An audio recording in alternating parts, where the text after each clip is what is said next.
Les démons existent, et vous ne devez pas l'oublier. Je veux que vous ne doutiez jamais que le diable, Satan, existe. C'était un ange du ciel, mais à cause de son orgueil, il se rebella contre Dieu. Finalement, il fut jeté sur la terre par l'archange Michel et ses anges. Il est celui qui tenta vos premiers parents, Adam et Ève, et leur fit désobéir au commandement du Père, faisant entrer le péché dans le monde. Toute sa machination vise à pousser les hommes à s'opposer à Dieu. Voilà qui est Satan. C'est à cause de l'orgueil que l'homme a été détruit et que le monde périra. C'est encore à cause de lui que la foi s'affaiblit, parce que vous laissez des portes ouvertes pour que les démons entrent en vous, et que vous croyez avoir vous-même le contrôle, alors que ce sont eux qui vous contrôlent. Le diable conserve néanmoins du pouvoir sur la terre. Il peut tenter n'importe qui, parmi vous et vous retourner contre le Père. Rappelez-vous, il est mauvais et il vous mènera à la perdition. Vous devez être toujours en état d'alerte vis-à-vis du malin. Il essaiera de diverses manières de vous tourner contre Dieu et de vous entraîner à commettre le péché. Son seul but est de vous emmener avec lui en enfer. Il y a donc des démons ayant forme humaine, qui se promènent parmi nous. Aux âmes égarées, la vie est un mensonge. Sauvez votre âme. Les démons qui ont survécu ont créé l'argent, la politique, les religions pour faire de nous des esclaves. Nous payons pour vivre, nous vivons pour travailler, et payons pour mourir. Ceci est une chaîne d'esclavage. Ceci n'est pas un rêve et ni un simple film. À votre avis, pourquoi font-ils autant de films sur ces sujets? Les démons sont partout, même en réalisant des films. Héros. Perdus. Les experts. Femme au foyer désespérée. Le diable et moi. L'associé du diable. 666. Lucifer. V. Sont comptés les chanteurs, les politiciens, les personnes sont sous le contrôle sur les esprits démoniaques, mais eux ils ne savent pas ce qu'ils font. C'est pour ça Jésus il dit à son Père. Luc 23, 34.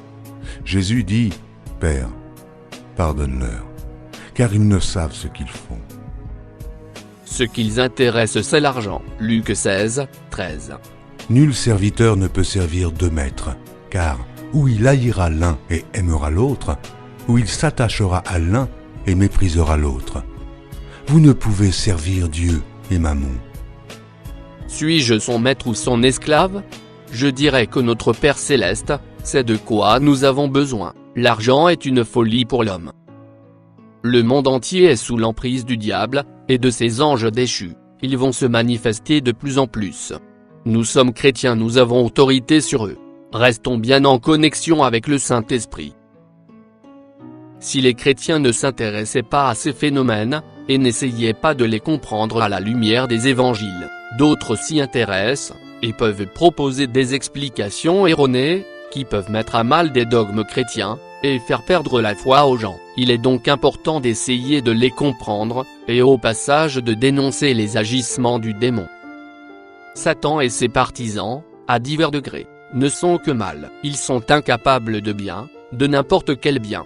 Les démons non seulement haïssent Dieu, le Christ, l'Église, et l'humanité entière, mais se haïssent entre eux. Ils sont tyrannisés par des chefs féroces et implacables. Leur grand succès est d'avoir poussé l'humanité loin de Dieu. Le Seigneur révèle un secret des élites, des aliens démons, reptiliens, résidant en Antarctique. 3 mai 2017, Révélation du Seigneur, à Gwendolen Sougnog, traduite et sous-titrée par Justine. À mes très chers enfants, qui se considèrent comme étant mes plus fidèles, ceux qui attendent l'enlèvement glorieux par mon Fils. Mes enfants, comme déclaré dans ma parole, il n'y a rien qui ne restera caché à la fin des temps. Matthieu 10, 26. Voici, je vous envoie comme des brebis au milieu des loups. Soyez donc prudents, comme les serpents, et simples, comme les colombes. Marc 4, 22. Car il n'est rien de caché qui ne doive être découvert, rien de secret qui ne doive être mis au jour. Luc 12, 2. Il n'y a rien de caché qui ne doive être découvert, ni de secret qui ne doivent être connus. Et il n'y a rien de nouveau sous le soleil, Ecclésiaste 1, 9. Ce qui a été, c'est ce qui sera, et ce qui s'est fait, c'est ce qui se fera. Il n'y a rien de nouveau sous le soleil.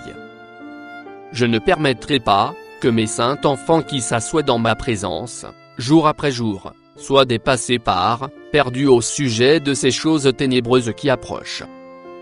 Aujourd'hui, je mets mes choses au clair. Je veux que tous mes enfants comprennent l'époque dans laquelle ils vivent, et fassent des préparatifs pour ceux qui risquent d'être non enlevés, laissés sur terre. Ces autres de mes enfants, qui marchent dans la chair, et non dans l'esprit, ont besoin de savoir comment prendre autorité en utilisant mon saint nom. Il y aura de véritables aliens démons, visibles, qui marcheront parmi eux après l'enlèvement de l'épouse du Christ. Éduquez-les mes très chers, enseignez-leur le pouvoir du nom de mon Fils, enseignez-leur le pouvoir de son précieux sang, enseignez-leur à s'humilier en ma sainte présence, et à tendre l'oreille à ma petite voix douce. Prenez le temps de faire des vidéos, des imprimés, des affiches, et n'importe quoi d'autre que mon Esprit Saint vous amène à faire. Ces démons sont assujettis aux paroles de mon livre saint, la Bible. Ils doivent obéir, mais s'il n'y a personne pour leur faire savoir, pour enseigner à mes enfants non enlevés, comment mener une bataille spirituelle, ils s'effondreront sans avoir aucune chance. Les phrases suivantes peuvent être prononcées, par les non enlevés, pour se débarrasser des démons assoiffés de sang. Ce n'est ni par la puissance, ni par la force, mais c'est par mon esprit, dit l'Éternel des armées, un jour tout genou pliera, et toute langue confessera, que Jésus est le Seigneur de tous. Zacharie 4, 6. Alors il reprit et me dit, c'est ici la parole que l'Éternel adresse à Zorobabel. Ce n'est ni par la puissance, ni par la force, mais c'est par mon esprit, dit l'Éternel des armées. Romains 14, 11. Car il est écrit, « Je suis vivant, dit le Seigneur. Tout genou fléchira devant moi, et toute langue donnera gloire à Dieu. » Et Philippiens 2, 10. Afin qu'au nom de Jésus, tout genou fléchisse dans les cieux, sur la terre et sous la terre. Le serpent ancien a été vaincu par le sang de l'agneau, et par les paroles qui en rendent témoignage. Apocalypse 12, 11. Ils l'ont vaincu à cause du sang de l'agneau et à cause de la parole de leur témoignage, et ils n'ont pas aimé leur vie jusqu'à craindre la mort. Car si nous confessons nos péchés, il est juste et fidèle pour nous les pardonner, et nous nettoyer de toute iniquité. 1 Jean 1, 9. Si nous confessons nos péchés, il est fidèle et juste pour nous les pardonner et pour nous purifier de toute iniquité. Car nous n'avons pas à lutter contre la chair et le sang, mais contre les dominations, contre les autorités, contre les princes de ce monde de ténèbres, contre les esprits méchants dans les lieux célestes. J'ai revêtu la complète armure de Dieu, pour pouvoir résister contre toute chose diabolique, aujourd'hui du temps présent. Éphésiens 6, 11 à 17. Revêtez-vous de toutes les armes de Dieu, afin de pouvoir tenir ferme contre les ruses du diable. Car nous n'avons pas à lutter contre la chair et le sang, mais contre les dominations, contre les autorités, contre les princes de ce monde de ténèbres, contre les esprits méchants dans les lieux célestes. C'est pourquoi, prenez toutes les armes de Dieu, afin de pouvoir résister dans le mauvais jour et tenir ferme après avoir tout surmonté. Tenez donc ferme, ayez à vos reins la vérité pour ceinture. Revêtez la cuirasse de la justice. Mettez pour chaussure à vos pieds le zèle que donne l'évangile de paix. Prenez par-dessus tout cela le bouclier de la foi, avec lequel vous pourrez éteindre tous les traits enflammés du malin. Prenez aussi le casque du salut et l'épée de l'esprit, qui est la parole de Dieu. Donc, au travers de cette messagère, le Seigneur répète avec insistance que l'heure est venue où nous devons absolument prendre l'habitude d'utiliser sans cesse l'armure intégrale de Dieu, car nous avons devant nous des temps de profondes ténèbres, où seule la parole de Dieu pourra nous protéger efficacement contre les forces du mal, qui vont envahir la terre, transformant littéralement la terre en enfer. Le Seigneur a ajouté que le combat spirituel enseigné en Éphésiens, chapitre 6, est une écriture qui a été spécialement inspirée pour servir notre génération des temps de la fin, laquelle est soumise à une activité démoniaque intense et multiforme, plus forte que jamais, et qui va donc connaître des tribulations, et même pour certains, la grande tribulation. Le Seigneur nous a enseigné que sa parole est vivante et qu'elle possède sa propre onction. Maintenant je vais prier à la première personne. Éphésiens 6, 11-17, l'intérêt étant de vous fortifier contre l'ennemi, en vous appropriant l'autorité qui est la vôtre contre le mal, en Jésus-Christ notre Seigneur. Prière pour revêtir l'armure de Dieu, basée sur Éphésiens 6, 11-17. Je revais toutes les armes de Dieu, afin de pouvoir résister aux ruses du diable. Car je n'ai pas à lutter contre la chair et le sang, mais contre les principautés, contre les puissances, contre les princes de ce monde de ténèbres, contre les esprits méchants qui sont dans les lieux célestes. C'est pourquoi je prends toutes les armes de Dieu, afin de pouvoir résister aujourd'hui, et dans le mauvais jour, et tenir ferme après avoir tout surmonté. Ainsi je tiens ferme, ayant à mes reins la vérité pour ceinture, ayant revêtu la cuirasse de la justice, et ayant chaussé mes pieds avec le zèle que donne l'évangile de paix. Par-dessus tout, je prends le bouclier de la foi, avec lequel j'éteins toutes les flèches agressives du malin. Je prends aussi le casque du salut, et l'épée de l'esprit, qui est la parole de Dieu. Dites-vous bien, que si ces versets sont assez puissants pour vous protéger des aliens démons et reptiliens dont parle le Seigneur, ils le sont a fortiori aussi dès aujourd'hui, pour les démons moins puissants en tout genre, dont nous faisons les frais, et notamment les hordes de petits démons, qui vous harcèlent quotidiennement. Priez-les à haute voix et avec autorité. Toutes les pièces de l'armure sont indispensables. Si vous partez dans une bataille, sans une de ces pièces, l'ennemi frappera à l'endroit qui n'est pas protégé chez vous. Ainsi, le diable sait quelle partie est laissée libre chez vous. Il ne faut rien négliger, afin de ne pas être ouvert aux attaques du diable. C'est pourquoi chaque partie de l'armure est indispensable. Nous devons nous munir de toutes les armes de Dieu. Prononcez mes paroles contre eux, mes très chers, vous pouvez paraphraser, mais faites-leur bien comprendre que vous êtes très sérieux. Rien ni personne ne peut rivaliser avec le Créateur, et ses enfants qui marchent par la foi. Ces monstres de démons vont être annoncés par les leaders du nouvel ordre mondial. Ils diront qu'ils viennent dans la paix, qu'ils ont une solution aux diverses crises qui touchent votre planète. Ils chercheront à mélanger leurs pratiques religieuses avec les vôtres, et tenteront de diluer le pouvoir du sang de mon précieux Fils. Ce sont des menteurs, et ils seront jetés dans ma fournaise ardente. Sans aucun moyen d'y échapper, dans l'enfer, lac de feu, pour l'éternité. J'ai préparé une place spécifique pour ces anges déchus et leur descendance, et ils vont bientôt connaître leur destination finale. Mes enfants, je veux aussi vous parler d'un lieu de villégiature, politique très populaire en ces jours, l'Antarctique.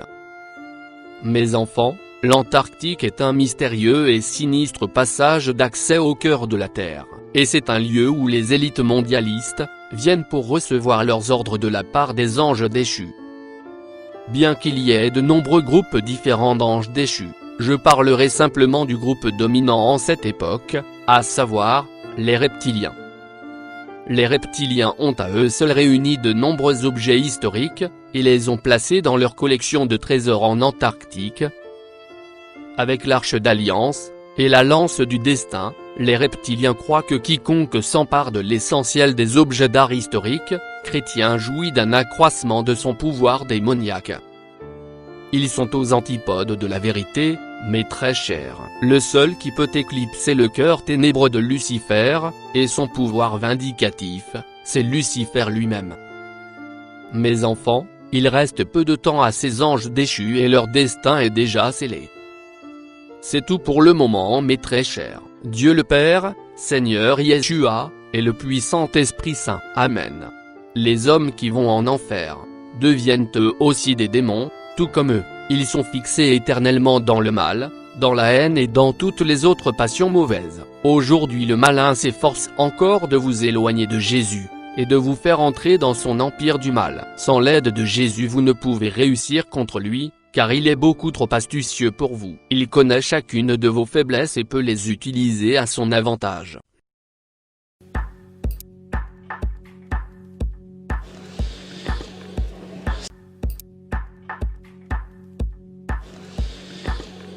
Merci, Monsieur le Président.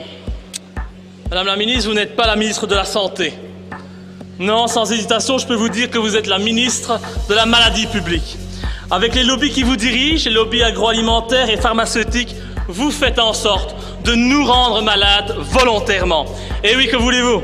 Cela fait marcher l'économie et nous savons tous aujourd'hui à quel point l'argent est devenu l'élément central de vos politiques au mépris de l'éthique et de la morale. Nous mangeons de la merde à longueur de journée. Nous respirons de l'air pollué par des usines ou via les chemtrails.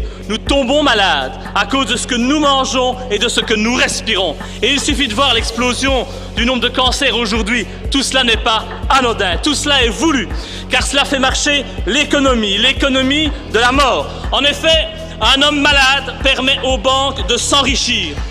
Bien entendu, puisque pour combler le trou de la sécurité sociale, le gouvernement emprunte de l'argent aux banques. L'homme malade, c'est donc un jackpot pour les banques. Ensuite, l'homme malade, eh bien, il prendra des médicaments dont on ne sait pas très bien de quoi ils se composent. Et hop, re-jackpot. Parce que là, c'est l'industrie pharmaceutique qui s'en met plein les poches. Et je ne parle pas encore des fameux vaccins que vous nous imposez au mépris total de notre liberté individuelle. Et donc je vous accuse, Madame Koenings, de participer à ce sinistre projet parce que vous ne faites rien pour lutter contre la malbouffe et l'invasion des additifs alimentaires. Vous le savez très bien. Très chers lecteurs, il y a les vrais chrétiens qui sont protégés par la présence du Saint-Esprit qui vit en eux, et qui leur donne la grâce de voir, et de comprendre la puissance de Dieu sur sa création, et combien Dieu est patient aussi bien que miséricordieux. Il faut vous repentir de tous vos péchés. Jésus est le grand exemple pour vous, il a souffert et il est mort pour vous afin de vous sauver.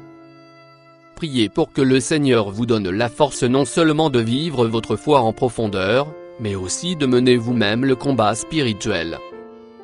Priez pour que le Seigneur vous donne la force de résister à toute tentative de ces forces de mal, à toutes ces attaques qui visent à effacer en vous l'image de Dieu. Cette image de Dieu par lequel et dans lequel l'homme a été créé. Cette image est en vous. Jésus, il devait absolument et nécessaire qu'il vienne dans le monde, offrir en sacrifice suprême au Père, pour nous sauver et vaincre le malin.